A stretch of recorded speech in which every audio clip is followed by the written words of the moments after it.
अस्सलाम वालेकुम फ्रेंड्स। आज मैं आपको एंटी डायबिटिक मेडिकेशंस के बारे में बताने वाला हूँ।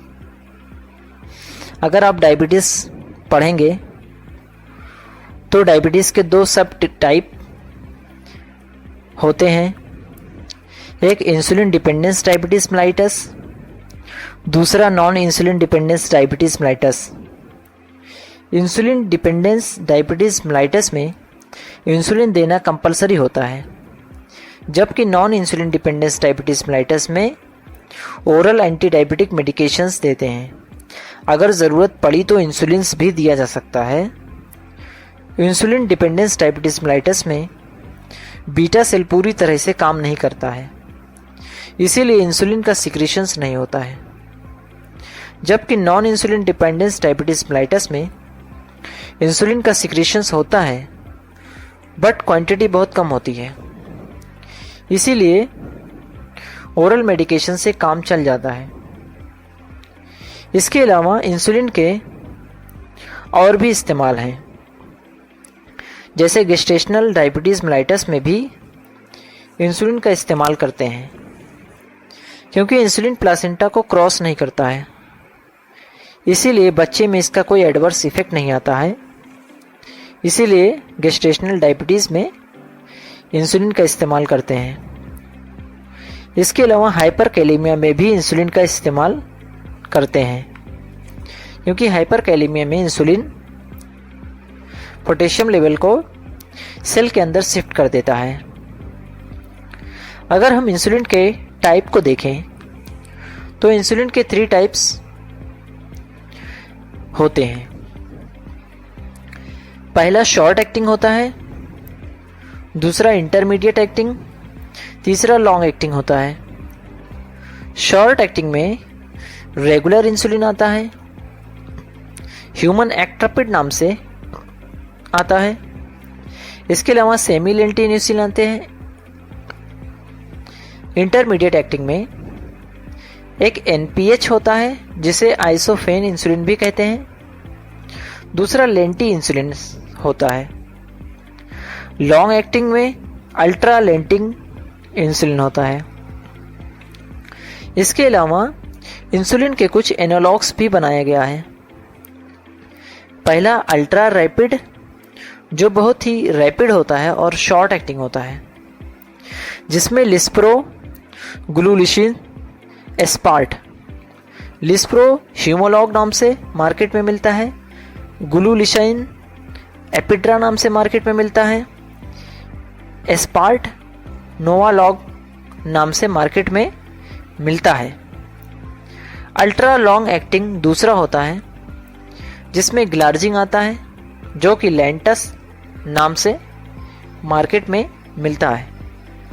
डेटिमर, डेग्लूडेक, ये भी अल्ट्रा लॉन्ग एक्टिंग इंसुलिन होते हैं। इसके अलावा कुछ इंसुलिन मिक्स्ड होते हैं, जैसे हीमोलिन 30-70 रेशियो में आता है। इसके अलावा 50-50 रेशियो में आते हैं। ह्यूमन मिक्सटार्ड आता है 30-70 रेशियो में। नोवोलिन आता है 30-70 रेशियो में।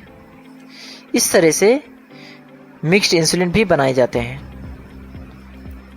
शॉर्ट एक्टिंग इंसुलिन रेगुलर या ह्यूमन एक्ट्रापिड, अगर इसका ऑनसेट ऑफ एक्शन देखें तो 30 से 60 मिनट में ये अपना काम स्टार्ट करता है और इसका असर लगभग 6 से 8 घंटे तक होता है, यानी 6 से 8 घंटे में ही दूसरी डोजेस हम रिपीट कर सकते हैं। इसके अलावा rapid acting insulin onset of action इसका सिर्फ 15 मिनट होता है। 15 मिनट में ये अपना एक्शन दिखाने लगता है और इसका असर लगभग 3 से 5 घंटे तक रहता है। लॉन्ग एक्टिंग इंसुलिन, इसका ऑनसेट ऑफ एक्शंस 1 से 2 घंटे होते हैं और इसका असर जो होता है 18 से 24 घंटे तक होता है। इसी तरह मिक्स्ड इंसुलिन, इसका जब असर जो होता है वो लगभग 24 घंटे तक होता है, up to 24 hours mixed insulin का, क्योंकि इसमें शॉर्ट और लॉन्ग एक्टिंग दोनों होते हैं। इंटरमीडिएट एक्टिंग का इसमें एनपीएच आता है और लेंटी आता है। इसका ऑनसेट ऑफ एक्शंस 1 से 2 घंटे होते हैं और ड्यूरेशन जो होता है वो 18 से 24 घंटे तक होता है। अल्ट्रा लेंटी जो इंसुलिन्स होते हैं 30 मिनट से 3 घंटे तक इसका ऑनसेट ऑफ एक्शन हो सकता है और इसका जो ड्यूरेशन ऑफ एक्शंस होता है वो 20 से 36 घंटे तक होते हैं। सबसे ज़्यादा लॉन्ग एक्टिंग इंसुलिन देखें तो डेग्लूडेक होता है। इसके अलावा इंसुलिन के इस्तेमाल के बारे में बताता हूँ। इंसुलिन में सिर्फ रेगुलर इंसुलिन एक ऐसा इंसुलिन है जो आईवी इस्तेमाल किया जा सकता है। इसके अलावा जितने भी इंसुलिन्स हैं सारे इंसुलिन को सबक्यूटेनियस देते हैं। अपर आर्म में दे सकते हैं, थाई के एंटीरियर और लेटरल पार्ट में दे सकते हैं, अम्बलाइकल एरिया को छोड़कर एब्डोमेन के किसी भी हिस्से में दिया जा सकता है। क्योंकि अम्बलाइकल एरिया जो होता है उसकी मोटाई वो जो बराबर नहीं होती है, इसकी वजह से उस जगह पे नहीं दिया जाता है। इंसुलिन का लॉन्ग एक्टिंग और शॉर्ट एक्टिंग इस बात पे निर्भर करता है कि इंसुलिन कितना कॉम्प्लेक्स बना हुआ है, यानी कॉम्प्लेक्सिबिटी पर निर्भर करता है। लॉन्ग एक्टिंग इंसुलिन जो होते हैं वो हेक्सामर होते हैं, ज़्यादा कॉम्प्लेक्स होते हैं, जिसको डिसॉल्व होने में ज़्यादा टाइम लगता है। और शॉर्ट एक्टिंग इंसुलिन जो होते हैं वो मोनोमर होते हैं, जिसको डिसॉल्व होने में कम समय लगता है। इसके अलावा अगर इंसुलिन को स्टोर के रूप में देखा जाए, स्टोर कैसे करते हैं, तो इंसुलिन को 2 से 8 डिग्री सेल्सियस पे रखना चाहिए, यानी हम फ्रीज में इसको रखते हैं। लेकिन फ्रीज़र में नहीं रखेंगे क्योंकि फ्रीज़र में ये बर्फ़ बन जाता है और जिससे इंसुलिन ख़राब हो जाता है। इसके अलावा सनलाइट में इंसुलिन ख़राब हो जाता है। इस तरह इसके रखने में, स्टोर में बहुत ध्यान देना चाहिए। यानी अगर आपके पास फ्रीज नहीं हो तो आप इसको डार्क प्लेसेस पे, जहाँ पे तापमान थोड़ा कम रहता है, वहाँ पे रख सकते हैं। या अगर फ्रीज में रखते हैं तो फ्रीज़र वाले पार्ट को छोड़कर बाकी कहीं पर भी रख सकते हैं। इस तरह से इंसुलिन का लेक्चर समाप्त होता है। अब मैं आपको एंटी डायबिटिक मेडिकेशंस के दूसरे बहुत ही इम्पॉर्टेंट मेडिसिन्स के बारे में बताऊंगा। मेटफॉर्मिन मेडिसिन्स बिगुनाइट्स ग्रुप में आती है। बिगुनाइट ग्रुप में एक्चुअली 2 किस्म के दवाएं होती थी, एक मेटफॉर्मिन, दूसरा फेनफॉर्मिन। क्योंकि फेनफॉर्मिन से लैक्टिक एसिडोसिस ज़्यादा होता था, इसीलिए ये दवा बैन कर दी गई है। अब ये दवा इस्तेमाल नहीं होती है।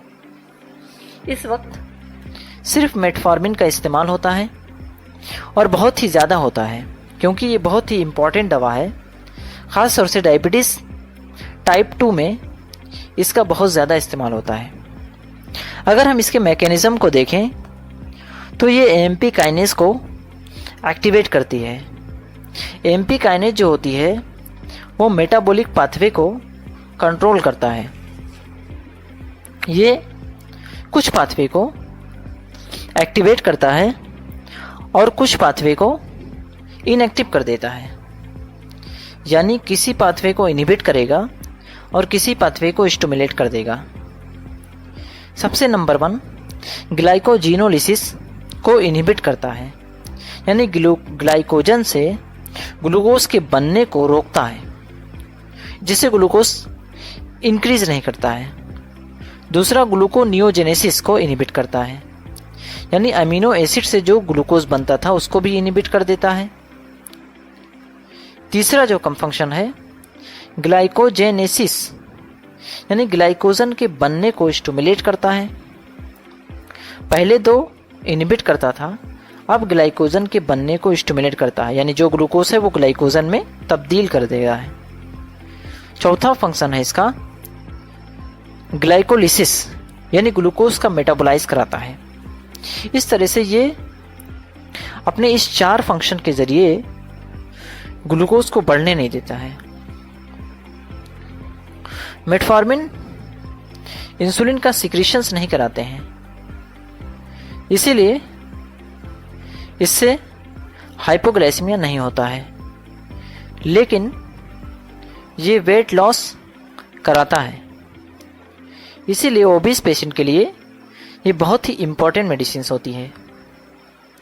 ओबीस पेशेंट में अगर डायबिटीज़ टाइप 2 है तो 100% ये दवा उसको डॉक्टर ज़रूर लिखते हैं। मेटफॉर्मिन के साइड इफ़ेक्ट को देखें तो इसका जनरल साइड इफ़ेक्ट जो होता है वो गैस्ट्राइटिस पैदा करता है, और लॉन्ग टर्म साइड इफ़ेक्ट देखेंगे तो ये मेगलोब्लास्टिक एनीमिया पैदा करता है। इसके अलावा मेटफॉर्मिन भी लैक्टिक एसिडोसिस पैदा कर सकता है, लेकिन इसके कुछ स्पेशल कंडीशंस होते हैं। स्पेशल कंडीशंस ये होते हैं कि जो लैक्टिक एसिडोसिस हमारे बॉडी में बनते हैं, अगर वो एक्सक्रीट नहीं हो पाते हैं ठीक तरीके से। एक्सक्रीट कब नहीं होंगे? जब हमारा किडनी ठीक से काम नहीं करेगा, हमारा लीवर ठीक से काम नहीं करेगा, तो एक्सक्रीट नहीं हो पाएंगे। ऐसे कंडीशंस में जब हम मेटफॉर्मिन का इस्तेमाल कराते हैं तो लैक्टिक एसिडोसिस ऑलरेडी एक्सक्रीट नहीं हो रहा है, ऊपर से मेटफॉर्मिन का साइड इफेक्ट है लैक्टिक एसिड का बढ़ाना, जिससे ये लैक्टिक एसिडोसिस पैदा कर सकता है। इसलिए मेटफॉर्मिन को कभी भी लीवर फेल्यूर और रीनल फेल्यूर पेशेंट में यूज़ नहीं कराना चाहिए। अगर यूज़ कराते भी हैं तो बहुत ही सावधानी पूर्वक कराना चाहिए, लो डोज में। इसके साथ साथ बॉडी में जितनी भी हाइपोक्सिया की कंडीशंस होती हैं, जिस बीमारी में, जैसे कि कंजेस्टिव हार्ट फेल्यूर में हाइपोक्सिया की कंडीशंस होती हैं, जिसमें क्या होता है कि ऑक्सीजन की कमी की वजह से एनारोबिक मेटाबॉलिज्म्स के जरिए जो लैक्टिक एसिडोसिस बनते हैं, उस वक्त अगर मेटफॉर्मिन का इस्तेमाल कराएंगे तो एसिडोसिस होने के चांसेस बढ़ जाते हैं। तो ऐसे कंडीशंस में हमको मेटफॉर्मिन का इस्तेमाल बहुत ही सावधानी पूर्वक कराना चाहिए या एवॉइड करना चाहिए। इसके साथ साथ मेटफॉर्मिन HbA1c लेवल को सबसे ज़्यादा कम करने वाला ड्रग है। अगर हम कुछ कॉम्प्लिकेशंस देखें जो डायबिटीज़ में होती हैं, मैक्रोवैस्कुलर कॉम्प्लिकेशंस जैसे कि एथेरोस्क्लेरोसिस, तो मेटफॉर्मिन एथेरोस्क्लेरोसिस यानी मैक्रोवैस्कुलर कॉम्प्लिकेशंस को भी कम कर देते हैं। इसके अलावा नॉन डायबिटिक में जैसे कि PCOD, पॉलीसिस्टिक ओवरियन डिसीज यानी पॉलीसिस्टिक ओवेरियन सिंड्रोम, जिसमें मेटफॉर्मिन का इस्तेमाल होता है। हालांकि इसका उसमें एंटी एंड्रोजेनिक इफेक्ट भी दिखाता है, कुछ किताबों में ऐसा लिखा हुआ है, और बाकी तो इसका काम इंसुलिन रेजिस्टेंस को कम करना, ये आप सभी को मालूम है। इस तरह से मेटफॉर्मिन अपना काम दिखाता है। अब मैं आपको डायबिटीज़ की तीसरी मेडिसिन्स, तीसरी ग्रुप के बारे में बताऊंगा, जो बहुत ही इम्पॉर्टेंट ग्रुप है, जिसको सिक्रेटोगॉग ग्रुप कहते हैं। इंसुलिन सिक्रेटोगॉग, जितनी भी दवाइयाँ आजकल इस्तेमाल हो रही हैं एंटी डायबिटिक, जैसे कि ग्लीमिप्राइड, ग्लीक्लाजाइड, इसके अलावा ग्लीबेनक्लामाइड, ग्लीपिजाइड, ये सारी दवाएं जो होती हैं, क्लोरप्रोपामाइड, ये सारी दवाएं इंसुलिन सिक्रेटोगॉग की तरह काम करती हैं, यानी इंसुलिन सिक्रेटोगॉग ही हैं ये। अब ये दवाइयाँ असर कैसे करती हैं, सबसे पहले ये मैं आपको बताऊंगा। क्या होता है कि जब हमारे ब्लड में ग्लूकोज की मात्रा ज़्यादा हो जाती है, तो बीटा सेल के अंदर जब ग्लूकोज एंट्री करता है, तो ग्लूकोज के मेटाबॉलिज्म से क्या होता है, ATP जनरेट होता है। ATP क्या करता है, पोटेशियम चैनल को इनहिबिट कर देता है, बंद कर देता है। नॉर्मली क्या होता है कि पोटेशियम चैनल सेल के अंदर से बाहर की तरफ पोटेशियम जाता है, चैनल ओपन रहता है, लेकिन ये क्या करता है कि एटीपी जो जनरेट हुआ है ग्लूकोज की वजह से, वो पोटेशियम चैनल को बंद कर देगा। अब जब पोटेशियम चैनल बंद हो जाएगा तो अंदर की तरफ पॉजिटिव आयंस बढ़ जाएंगे। जब पॉजिटिव आयन बढ़ते हैं तो डीपोलराइज स्टार्ट हो जाता है। इसके बाद थोड़ी देर के बाद कैल्शियम चैनल खुल जाते हैं और कैल्शियम सेल के अंदर की तरफ आने लगता है। जब सेल के अंदर की तरफ पूरी तरीके से आ जाता है कैल्शियम, तो पूरी तरीके से सेल डीपोलराइज हो जाता है। जैसे ही सेल डीपोलराइज होएगा उसी टाइम इंसुलिन का सिक्रीशंस होता है। तो ये काम कौन कर रहा है? ग्लूकोज जब बढ़ा, ग्लूकोज सेल के अंदर गया, एटीपी जनरेट हुआ, एटीपी पोटेशियम चैनल को इनहिबिट कर दिया। जब इनहिबिट हुआ, अंदर की तरफ आयंस बढ़ने लगे, पॉजिटिविटी बढ़ने लगी, उसकी वजह से डीपोलराइजेशन हुआ। इसी बेस पे इंसुलिन सिक्रीटोगॉग काम करते हैं। इंसुलिन क्या करते हैं कि ये जो पोटेशियम चैनल है इसको इनहिबिट कर देते हैं। जो काम एटीपी कर रहा था अब ये दवाएं कर रही हैं। जब पोटेशियम चैनल इनहिबिट हो जाएंगे तो अंदर की तरफ पॉजिटिव आयंस बढ़ जाएंगे। जब पॉजिटिव आयन बढ़ेंगे तो सेल डीपोलराइज हो जाएगा। जब सेल डीपोलराइज होगा तो उसके बाद इंसुलिन का सिक्रीशन होएगा। अब इसके दो टाइप होते हैं। इंसुलिन सिक्रीटोगॉग के दो टाइप्स होते हैं, एक सल्फोनिल यूरिया, दूसरा मैग्लिटिनाइड्स। सल्फोनिल यूरिया में दो जनरेशन होती हैं। एक फर्स्ट जनरेशन की दवाएं जो होती हैं वो क्लोरप्रोपामाइड होती हैं और टोलबुटामाइड जो लो पोटेंसी की होती हैं।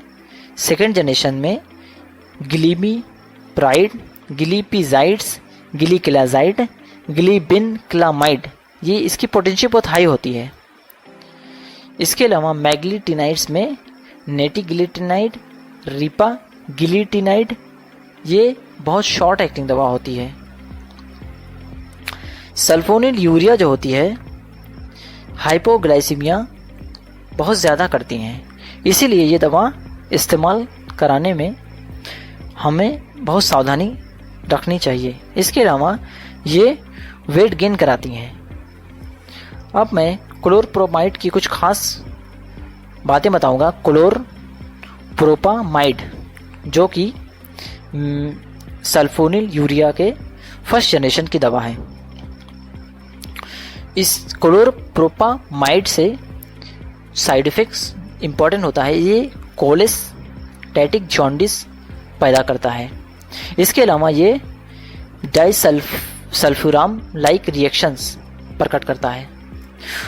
डाइसल्फ्यूराम रिएक्शंस इस तरह कहाँ होता है, जहाँ पे जब कोई इंसान अल्कोहल पीता है तो उसमें कुछ दवाएं हैं जैसे मेट्रोजिल, क्लोरप्रोपामाइड, ये सारी दवाएं नहीं देना चाहिए क्योंकि उसमें डाइसल्फ्यूराम रिएक्शंस आते हैं। इसके अलावा क्लोरप्रोपामाइड एडीएच लेवल को बढ़ाती है।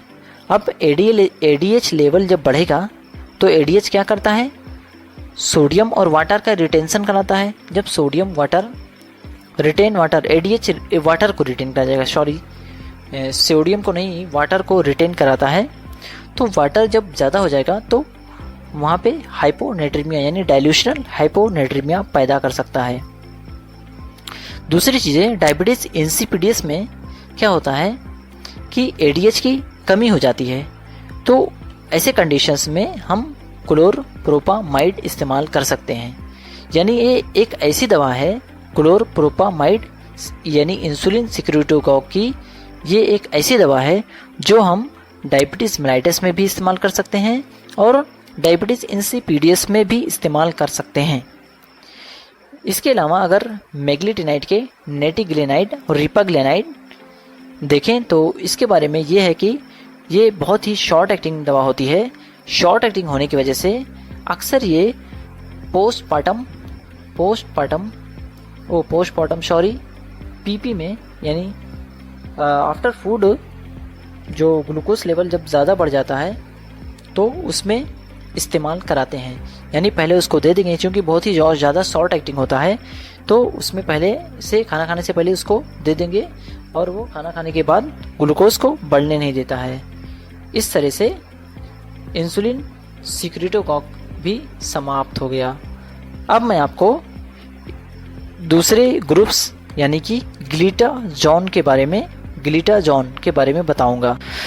ग्लिटाजोन जो दवा होती है उसमें करीब 3 किस्म की दवाएं होती हैं। एक ट्रोग्लिटाजोन, रोजीग्लिटाजोन, पायोग्लिटाजोन। ये सारी दवाएं जो होती हैं वो इंसुलिन रेजिस्टेंस को रिवर्स करती हैं। जो इंसुलिन रेजिस्टेंस हुआ था उसको रिवर्स कर देती हैं। जब इंसुलिन रेजिस्टेंस कम हो जाएगा तो इंसुलिन अपना काम दिखाएगा, जिससे ग्लूकोज लेवल कम हो जाएगा। तो जिसमें से ट्रोग्लिटाजोन्स को बाइंड कर दिया गया है, क्योंकि जिसके साइड इफ़ेक्ट्स बहुत ज़्यादा थे, इसकी वजह से ये बाइंड हो चुका है। सिर्फ 2 किस्म की दवाएं रोजीग्लिटाजोन और पायोग्लिटाजोन्स इस्तेमाल होती हैं। लेकिन ये दोनों दवाओं के इस्तेमाल में ख़ास तौर से लीवर मॉनिटर करना बहुत ही ज़रूरी है, क्योंकि ये लीवर डैमेज करती हैं। इसलिए जब भी ये दवा इस्तेमाल कराएं तो उसमें LFT टेस्ट कराना बहुत ही ज़रूरी है। उसमें हम LFT के ज़रिए लीवर की कंडीशंस देख के दवा का डोज या दवा देना डिसाइड करते हैं। इसके अलावा ये सोडियम और वाटर को रिटेन करती है, सोडियम और वाटर को भी रिटेन करती है।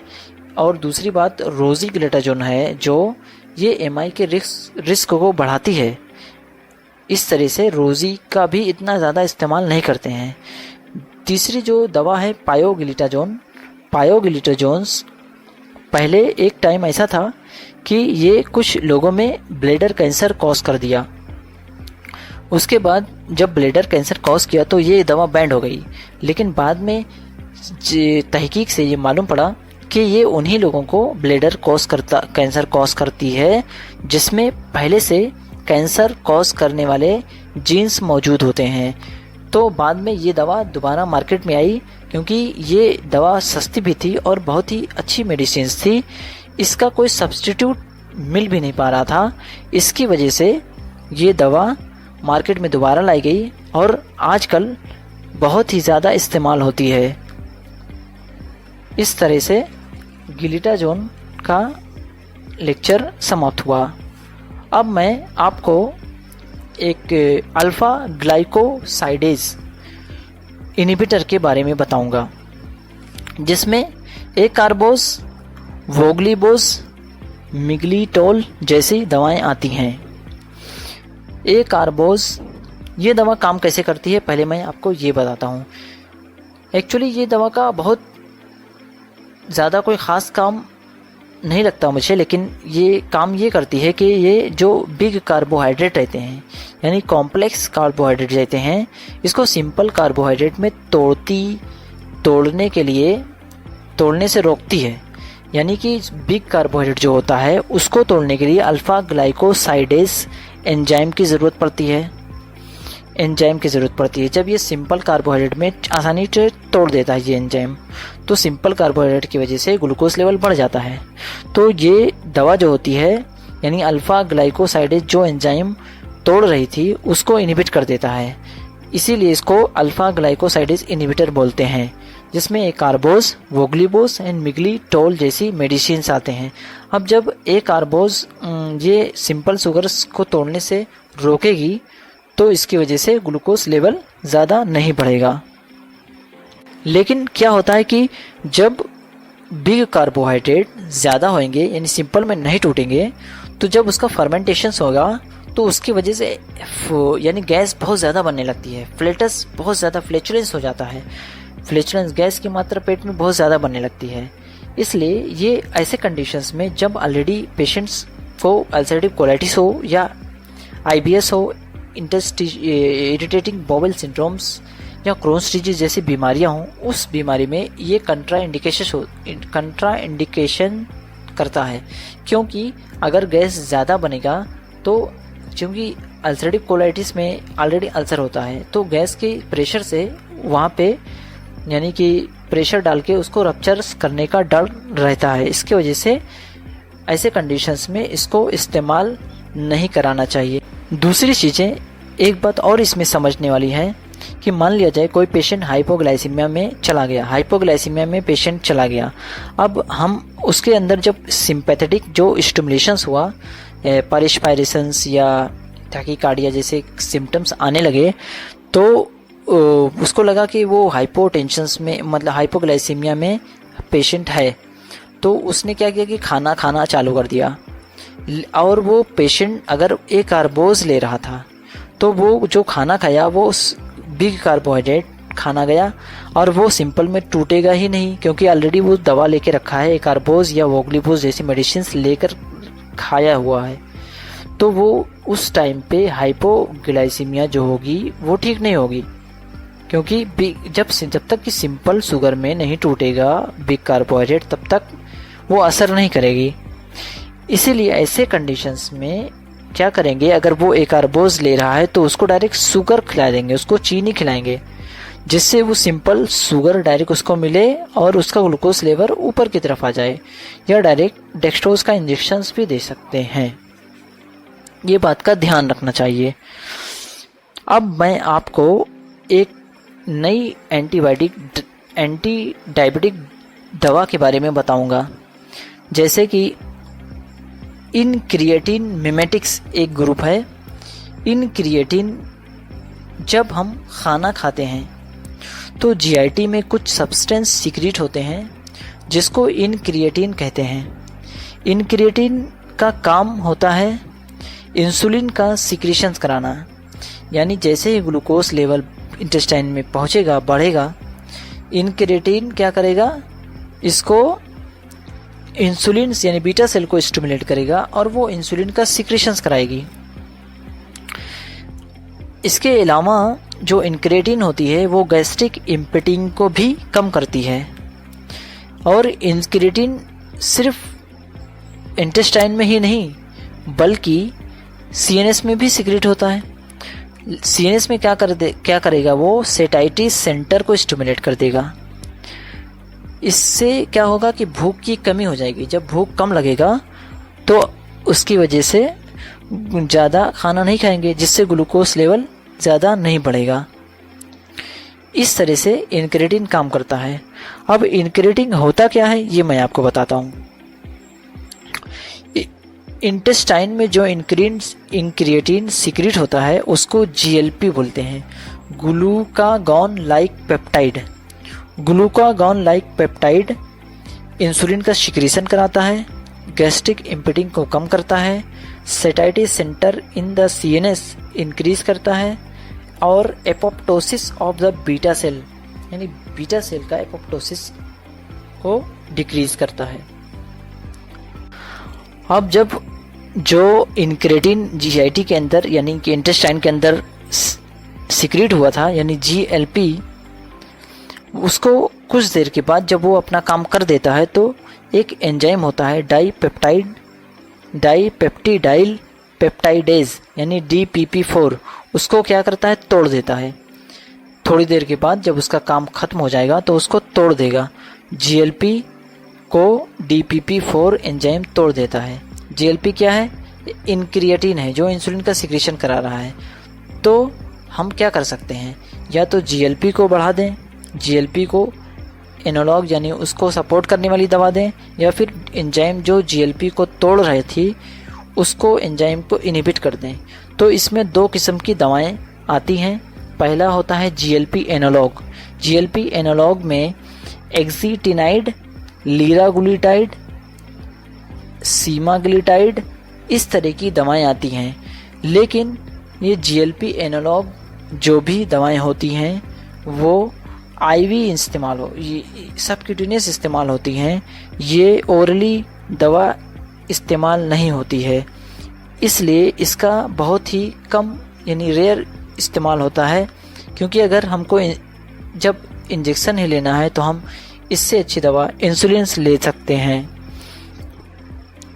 इसके अलावा दूसरी जो ग्रुप है DPP4 इनहिबिटर, जो बहुत ही ज़्यादा इस्तेमाल होती है और बहुत ही अच्छी मेडिसिन मानी जाती है। यानी DPP इनहिबिटर्स यानी जो एंजाइम GLP को इनक्रिएटिन को जो इंसुलिन की सिक्रेशन करा रहा था उसको तोड़ देती थी, वो एंजाइम को हम इनहिबिट करेंगे जिससे GLP लेवल बढ़ेगा। GLP लेवल बढ़ेगा तो इंसुलिन का सिक्रेशन बढ़ेगा। तो इसमें क्या क्या कौन कौन सी दवाएं आती हैं? सीटाग्लिप्टिन, विल्डाग्लिप्टिन, इसके अलावा लीनाग्लिप्टिन जैसी मेडिसिन्स आती हैं। हाँ, ये बात अलग है कि ये सारी मेडिसिन्स का कुछ साइड इफ़ेक्ट्स हैं। साइड इफ़ेक्ट ये है कि ये नेज़ोफेरिंजाइटिस, पैनक्रेटाइटिस जैसे साइड इफ़ेक्ट पैदा करते हैं। दूसरी बात, DPP-4 इनहिबिटर जो दवाएं होती हैं वो रीनल फेल्योर में कंट्राइंडिकेटेड होती है। सिर्फ लीनाग्लिप्टिन जो मेडिसिन्स है वो रीनल फेल्योर में दे सकते हैं। इसके अलावा ये DPP-4 इनहिबिटर जो दवाएं होती हैं वो हाइपोग्लाइसीमिया कॉज नहीं करती हैं। इससे बहुत फ़ायदा होता है कि ये पेशेंट को हाइपो में नहीं लेके जाता है। अब मैं आपको बताऊंगा कि लास्ट जो ग्रुप है एंटी डायबिटिक मेडिकेशंस की, SGLT2 इनहिबिटर होता है, यानी glucose sodium glucose transporter inhibitor. क्या होता है कि जो ग्लूकोज हमारे बॉडी में होती है, जब ये फिल्टर होती है तो उसका 100% जो ग्लूकोज होता है वो रीएब्जॉर्ब हो जाता है। किसके जरिए? प्रॉक्सिमल कन्वोल्यूटेड ट्यूब्यूल्स के जरिए सोडियम ग्लूकोज जो पंप होता है उसके जरिए रीएब्जॉर्ब होता है। तो SGLT2 इनहिबिटर क्या करती है ये दवाई? ये सोडियम ग्लूकोज पंप को, यानी सोडियम ग्लूकोज ट्रांसपोर्टर का जो पंप है उसको इनहिबिट कर देगा। जब ये इनहिबिट हो जाएगी तो ग्लूकोज रीएब्जॉर्ब नहीं होगा, सारे का सारा ग्लूकोज यूरिन के जरिए बाहर निकल जाता है। इसलिए चूंकि यूरिन के जरिए ग्लूकोज बाहर निकल रहा है, इसलिए इसमें UTI यानी यूरिनरी ट्रैक इन्फेक्शन होने के चांसेस ज़्यादा होते हैं। इसमें जो मेडिसिन्स होती है इसमें कैनाफ्लोजिन, पपाग्लोफ्लोजिन, एम्पाग्लिफ्लोजिन और एल्टाग्लिफ्लोजिन जैसे मेडिसिन्स आती हैं। ये दवाएं इस्तेमाल होती हैं लेकिन इतना ज़्यादा इस्तेमाल नहीं होती हैं क्योंकि UTI पैदा करती हैं, ग्लूकोसोरिया पैदा होती है इससे, जिससे ग्लांस पेनिस या UTI में इन्फेक्शंस होने के चांसेस ज़्यादा होते हैं। इस तरह से एंटी डायबिटिक मेडिकेशंस का ये लेक्चर ख़त्म होता है। दोस्तों, जो गलती होगी कृपया आप उसे बुक से सही कर लीजिए। अस्सलाम वालेकुम।